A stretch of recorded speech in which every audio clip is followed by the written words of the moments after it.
आज का जो हमारा टॉपिक है वो नैस्ट्रिक मूवमेंट है। अभी तक हमने क्या पढ़ा था? पहले लेक्चर में हमने पढ़ा था प्लांट मूवमेंट्स के दो टाइप्स है। कौन कौन सा movement? Tropic movement and nastic movement. जो ट्रॉपिक मूवमेंट था वो हमने क्लियर किया। अब और एक टॉपिक पे हम चलते हैं, नैस्ट्रिक मूवमेंट। नैस्ट्रिक मूवमेंट पे चलने से पहले आपको कुछ ऑब्जेक्टिव्स पूछते हैं पिछले लेक्चर पे, ताकि आपको कितना समझ आए। कॉम्पिटिटिव के बुनियाद पे हम कुछ ऑब्जेक्टिव्स आपको डालते हैं, आप आंसर दोगे। खाली आपके पास 20 सेकंड है, 20 सेकंड में आप आंसर दोगे कमेंट बॉक्स में, ठीक है? तो अगले लेक्चर में आपको बताऊंगा इनके आंसर्स और किस किस ने आंसर दिया है। तो चलते हैं हम पहले ऑब्जेक्टिव पे। आपके पास खाली 20 सेकंड है। पहला ऑब्जेक्टिव क्या है? The directional movement of plant part in response to light is termed as. The directional movement of plant part in response to light is termed as option A chemotropism, option B peridotropism, option C thigmotropism, option D phototropism। ठीक है, आपके पास खाली 20 second है answer देने के लिए।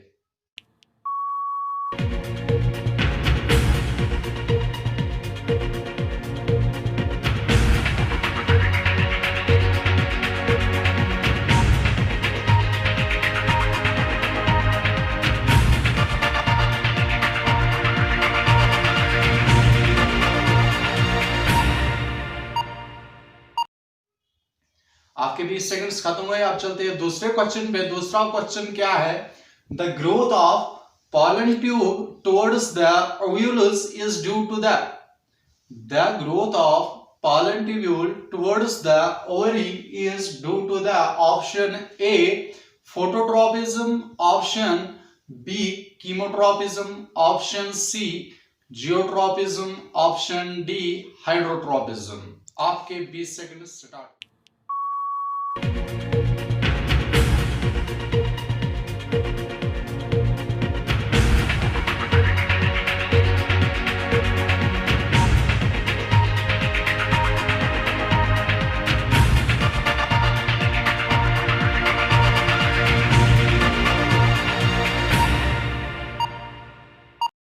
अब चलते हैं क्वेश्चन नंबर थर्ड पे। थर्ड क्वेश्चन क्या है?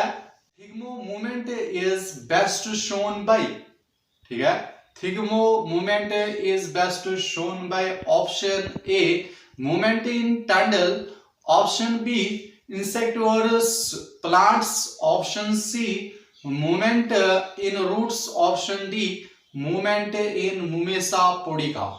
ये आपके ऑप्शंस है। जो आपको क्वेश्चन नहीं आएगा वो ऐसे रखना, जितने आपको आएंगे वो ऑप्शंस आप लिखोगे। आपके 20 सेकंड स्टार्ट हुए। आंसर लिखो कमेंट बॉक्स में।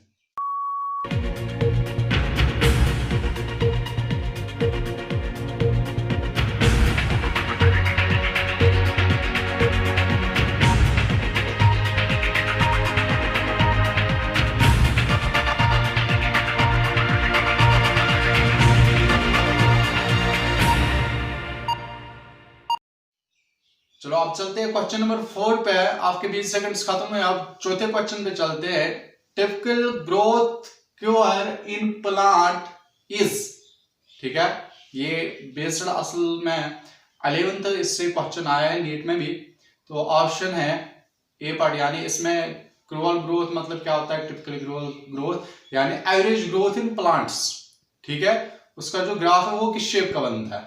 पहला अगर देखेंगे linear, option B stair step shaped, option C parabola, option D sigmoid. ठीक है, ये आप चार ऑप्शन से जो अगर आपको नहीं आएगा ये एक्सप्लेन मैं अगले लेक्चर में करूंगा। आप आंसर देखो, जिसको आएगा, जिसको नहीं गूगल में सर्च नहीं करना है, जिसको नहीं आएगा वो ऐसे ही रखना, ठीक है। तो अगले लेक्चर में ये पूरा डिटेल में आपको समझाऊंगा इसका आंसर क्या आएगा, ठीक है।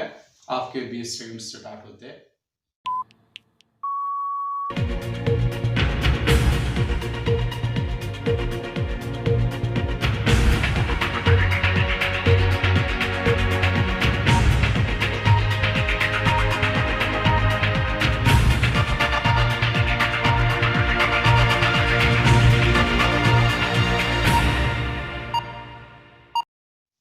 अब चलते हैं हम क्वेश्चन नंबर 5 पे। क्वेश्चन नंबर 5 क्या है, which of the following part of plant is pass to geotropism and pass to phototropism respectively. Option A shoot and root, option B root and shoot, option C shoot and shoot, option D root and root. आपके 20 second start होते हैं।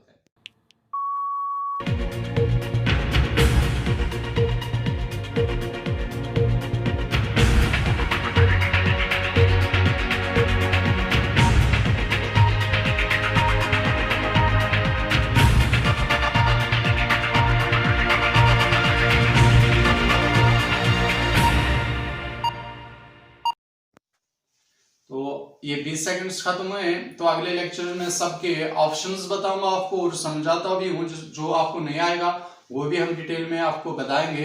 अब चलते हैं हम topic पे। मैंने बताया था प्लांट मूवमेंट्स के दो टाइप्स है। पहला टाइप मैंने बताया था ट्रॉपिक मूवमेंट, जिसको हम डायरेक्शनल मूवमेंट भी कहते हैं। और अब दूसरा टाइप मैंने बताया था मूवमेंट्स के दो टाइप मैंने, यानी पहला लेक्चर में हमने पढ़ा ट्रॉपिक मूवमेंट। अब दूसरा टाइप उठाते हैं हम, कौन सा, नेस्ट्रिक मूवमेंट। नेस्ट्रिक मूवमेंट क्या होता है, ये नॉन डायरेक्शनल होता है, इसमें डायरेक्शन नहीं होता। अगर हम ट्रॉपिक की बात करते हैं, उस वक्त मैंने आपको लेक्चर में बताया था, जो प्लांट होता है वो स्टिमुलेट, एक्सटर्नल एनवायरनमेंट जो स्टिमुलेट होता है उसकी तरफ ग्रोथ करता है। यानी वाटर होगा तो रूट उधर की तरफ चला जाता है, ग्रोथ करता है, यानी ये टुवर्ड्स द मूवमेंट करता है किधर की तरफ, स्टिमुलेट की। लेकिन ये बहुत स्लो प्रोसेस होता है। कौन, ट्रॉपिक मूवमेंट, जो मैंने पिछली बार बताया था आपको, ठीक है। तो लेकिन जो इधर होता है नेस्ट्रिक मूवमेंट, जो दूसरा टाइप है, इसमें कोई डायरेक्शन नहीं होता है। फिर क्या होता है, इसमें जो एक्सटर्नल एनवायरनमेंट होता है जिससे ये चेंज होते हैं, वो कौन कौन से, लाइट है, टेम्परेचर है, टच है। इसमें क्या होता है, खाली ये टर्ज होता है, या एक्सपैंड होगा या कम होगा। इसका कोई फिक्स्ड डायरेक्शन नहीं है, ये ग्रोथ नहीं करता है, ये टुवर्ड्स द स्टिमुलेट और अवे द स्टिमुलेट नहीं चलता है, क्योंकि इसका परमानेंट कोई डायरेक्शन नहीं है। ठीक है, किसका, नेस्ट्रिक मूवमेंट का। और ये जो प्रोसेस है ये वेरी क्विक प्रोसेस है, वो तो स्लो थी, लेकिन जो नेस्ट्रिक मूवमेंट है ये बहुत ही क्विक प्रोसेस है, वेरी क्विक प्रोसेस। कौन सा है, नेस्ट्रिक मूवमेंट है। अभी तक मैंने क्या बताया नेस्ट्रिक मूवमेंट में, मैंने बताया ये नॉन डायरेक्शनल है, इसमें वेरिएशन क्या होती है, टर्जिड सेल्स बड़े होते हैं या छोटे होते हैं, जिसकी वजह से मूवमेंट होता है, ग्रोथ नहीं होती है, खाली मूवमेंट होता है। ठीक है, किसको रेस्पॉन्ड ये करता है, किसकी वजह से मूवमेंट करता है, like temperature, light, touch etcetera. ठीक है, और क्या होता है इसमें, अवे, और एक पॉइंट मैंने बताया था, अवे द स्टिमुलेट या टुवर्ड्स द स्टिमुलेट, ये नहीं जाता है। ठीक है, क्योंकि पहले ही इसमें नॉन डायरेक्शनल है, इसमें कोई डायरेक्शन नहीं होता है। और एक पॉइंट मैंने क्या बताया, ये वेरी क्विक प्रोसेस होता है। अब चलते हैं फर्दर, ये डिवाइड करके होता है इनटू टू टाइप्स। कौन, नेस्ट्रिक मूवमेंट फर्दर दो टाइप्स में डिवाइड किया गया है। किसमें, पहला टाइप है कौन सा, निकनेस्टिक मूवमेंट, और दूसरा टाइप कौन है, सेमीनेस्टिक मूवमेंट। ठीक है, निकनेस्टिक मूवमेंट जो है, इसमें क्या होता है, इसमें जो वेरिएशन आती है, किसमें वेरिएशन आती है, फ्लावर्स में या लीव्स में जो वेरिएशन आती है, यानी मूवमेंट होता है किस टाइम में, डे और नाइट में। आप देखते हो डे में और नाइट में लीव्स में थोड़ी सी मूवमेंट चेंज आती है, या फ्लावर्स में चेंज आती है। इस प्रोसेस को हम क्या कहते हैं, इस मूवमेंट को हम क्या कहते हैं, निकनेस्टिक मूवमेंट। ठीक है, और एक नाम से जाना जाता है स्लीप मूवमेंट। यानी जो निकनेस्टिक मूवमेंट, जो स्लीप मूवमेंट है, ये क्या होता है, फ्लावर्स में और लीव्स में। कब होता है, रात और डे में जो ये मूवमेंट चेंज आता है, वेरिएशन आता है, किसमें, लीव्स और फ्लावर्स में। यानी रात में अलग होता है और सुबह में अलग, डायरेक्शन थोड़ी चेंज होती है। इस वेरिएशन को हम क्या कहते हैं, निकनेस्टिक मूवमेंट। ठीक है, अब चलते हैं फर्दर, जो निकनेस्टिक मूवमेंट है ये फर्दर डिवाइड किया गया है दो टाइप्स में। किस किस में, पहला जो टाइप है वो फोटोनेस्टिक मूवमेंट, और दूसरा टाइप जो है वो थिग्मोनेस्टिक मूवमेंट है। यानी दो टाइप्स में डिवाइड किया गया को निकनेस्टिक मूवमेंट। पहला टाइप मैंने क्या बताया, फोटोनेस्टिक मूवमेंट। फोटोनेस्टिक मूवमेंट जो होता है इसमें वेरिएशन आती है। कौन सी वेरिएशन आती है, यानी ये नॉन डायरेक्शनल होता है। पहले ही हमने बताया ये नॉन डायरेक्शनल होता है क्योंकि हम नेस्टिंग मूवमेंट ही का मतलब नॉन डायरेक्शन है। यानी जो फोटो नेस्टिंग मूवमेंट, फोटो मतलब लाइट, मैंने पहले लेक्चर में बताया था, यानी जो लाइट की वजह से वेरिएशन आए, ठीक है। मेनली कहाँ आता है लाइट की वजह से वेरिएशन, थोड़ा बहुत ये आता है किसमें, पेटल्स में। पेटल्स आपने देखो, पेटल्स ऑफ फ्लावर्स, उसमें आता है, तो लाइट की वजह से वहां पे वेरिएशन आती है। सच नॉन डायरेक्शनल, इस नॉन डायरेक्शनल मूवमेंट को हम क्या कहते हैं, फोटोनेस्टिक मूवमेंट। तो हम क्या लिखेंगे, there are the variation in non directional position of plant parts like petals of flowers caused by the light stimulates such as non-directional movement is called photonestic movement। ठीक है, मैंने बताया निकनेस्टिक मूवमेंट्स के दो टाइप्स है। पहला मैंने बताया फोटोनेस्टिक मूवमेंट, हमें समझ आया फोटो मतलब लाइट की वजह से जो वेरिएशन आया। अब दूसरा टाइप हम उठाते हैं, कौन सा, थिग्मोनेस्टिक मूवमेंट। जो थिग्मोनेस्टिक मूवमेंट है ये वेरिएशन आता है किसमें, प्लांट पार्ट्स में, फ्लावर्स में या लीव्स में।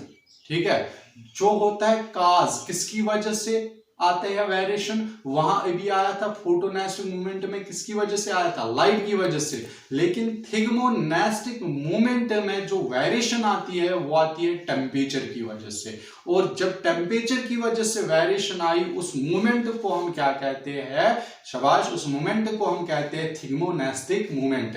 यानी अभी तक हमें समझ के आया, जब लाइट की वजह से वेरिएशन चेंज आए उसको हम क्या कहते हैं, फोटोनेस्टिक मूवमेंट।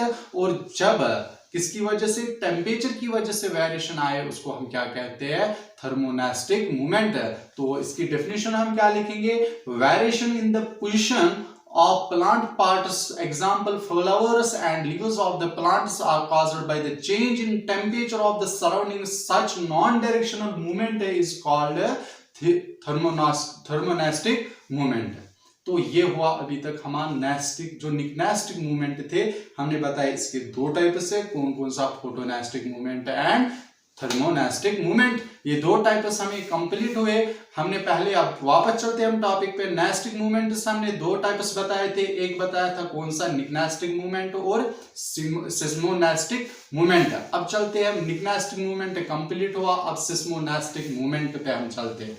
सिस्मोनेस्टिक मूवमेंट क्या होता है, ये नॉन डायरेक्शनल मूवमेंट होता है। नॉन डायरेक्शनल मूवमेंट ये रिस्पॉन्ड किसको करता है, टच, ठीक है, शॉक। जब भी हम टच करते हैं प्लांट को तो वहां शॉक करंट जैसा उसमें प्रोड्यूस होता है, उसको हम क्या कहते हैं, सिस्मोनेस्टिक मूवमेंट। एग्जांपल कौन है, मिमोसा पुडिका, या उसका और एक नाम हम देखते हैं जिसको हम जानते हैं मशहूर नाम से, टच मी नॉट प्लांट जो है।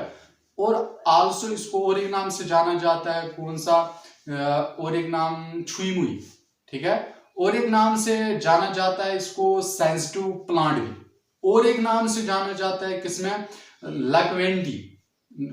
लेजवेंटी, ठीक है। तो इन नामों से जाना जाता है किसको, मिमोसा पुडिका और टच मी नॉट प्लांट को। तो ये टच मी नॉट प्लांट किसने ये पहले किया था, डिस्कवर, ठीक है, इंडियन साइंटिस्ट ने किया था ये डिस्कवर, जिसका नाम था जगदेश चंद्र बोस, ठीक है। जगदेश चंद्र बोस इंडिया का साइंटिस्ट था जिसने बताया था कि प्लांट में पेन होता है, इसमें करंट प्रोड्यूस होता है, ठीक है। जो अब देखते हैं ये छुई हुई जो है प्लांट, सिस्मोनेस्टिक मूवमेंट, जो ही हम इसको टच करते ही क्लोज जाता है, इसमें करंट प्रोड्यूस होता है। एग्जांपल हमने दिया को मिमोसा पुडिका, जो लीव्स होते हैं वो क्लोज होते हैं, क्या होते हैं, क्लोज। लेकिन ये कैसे क्लोज होता है, क्विकली ये क्लोज होता है, किसकी वजह से, इसमें क्या होता है, देखो आप वीडियो में भी देखना। फिर जब हम प्लांट को छूते हैं, इसके लीफ को छूते हैं, इसमें क्या होता है, जो बेस होता है इसका, लीफ का बेस, वो केमिकल छोड़ता है। क्योंकि मसलन ये तो लीफ है, बहुत ही टाइट है, इसमें वाटर प्रेजेंट होता है, टर्जिड सेल्स होते हैं। जो ही हमने इसको छुआ तो इधर से केमिकल छूटा, किधर से केमिकल छूटा, at the base of leaf. जब केमिकल छूटा, जो इसमें लीफ में क्या था, वाटर, जो टर्जिड, जिसकी वजह से लीफ ताजा था, तो वो वाटर गिर जाता है नीचे, वो लॉस होता है, जिसकी वजह से प्लांट लीफ श्रिंक होता है और क्लोज हो जाता है, ठीक है। तो ये आप वीडियो में भी देखना, ठीक है। लेकिन अब फिर पहले और एक पॉइंट में बताऊंगा, और एक पॉइंट क्या है, हमने पढ़ा अभी तक मूवमेंट पहले लेक्चर में हमने पढ़ा था ट्रॉपिक मूवमेंट, दूसरे लेक्चर में nastic movement. Together nastic movement and tropic movement is called paratonic plant movement. Paratonic plant movement are induced. फिर से बताता हूं, together tropic movement and nastic movement is called, ये आप नोट में लिखो, together plant movement and nastic movement are called paratonic movement are induced. और आप वीडियो अब देखो, सॉरी मिमोसा पुडिका का वो कैसे होता है, ठीक है। अगले लेक्चर में मैं आपको फिर से बताऊंगा, ऑब्जेक्टिव्स पूछेंगे और फर्दर आगे हम चलते हैं, ठीक है। अब मूवमेंट कंप्लीट हुआ plant movement control and coordination में। अब अगला लेक्चर जो होगा वो हम हार्मोन्स पे डिस्कस करेंगे, प्लांट हार्मोन्स।